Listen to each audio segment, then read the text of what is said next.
3 Sportswagon, somewhat a strange choice of name. I say that because it's not all that sporty, but then presumably the Italians have other ideas about what constitutes sportiness.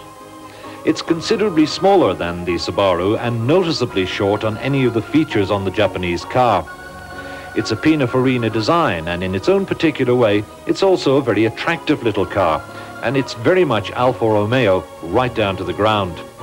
It sits low on the road, in fact so low that an average person seems to tower above it.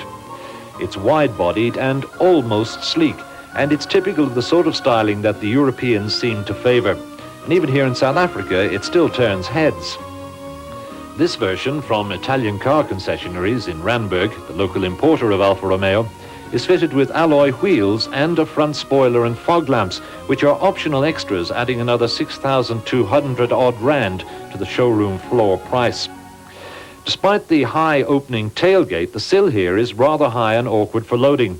But once again, there's a roll-out cover providing protection for items stored in the trunk, which, although not large, is roomy enough for the dogs and the shopping. The engine is a 1700cc four-cylinder unit, delivering 79 kilowatts at 5,800 RPM and 157 newton meters of torque at 4,600 RPM. And it has all the appeal and response reminiscent of the little Alfa Sud.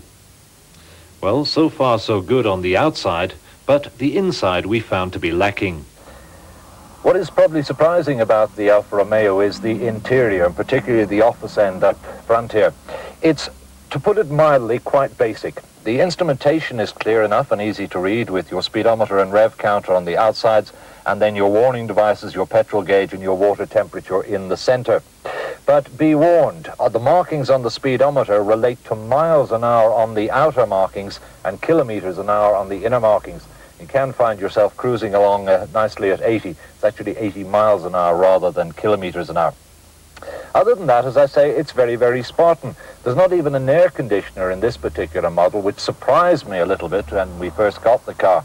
It does have its heater controls, and they're centrally situated, and just below that is what they call their Alpha Control, which is a duplication of some of the warning devices as far as water temperature and oil temperature is concerned. But there's also a little device down here which will tell you if your lights aren't working to the rear, your stop lights and your side lights, etc., which I think is a very, very good idea. I said earlier on that there are certain anomalies or contradictions, if you like, about the car, and one of them is the electric controls for the two front windows. We thought that with a car as basic as this up front, we'd find the handles there, but no, electric controls. Well, you do find the handles are for the rear seat passengers and the rear windows. On the road, for me at least, with my 6'2" frame, I found the driving position somewhat uncomfortable behind the oversized wheel. The car was a little bit noisy, particularly from the fan, but nevertheless the Sportswagon was nippy and nimble, and it'll bring back all sorts of memories to the real Alfa Romeo fundies.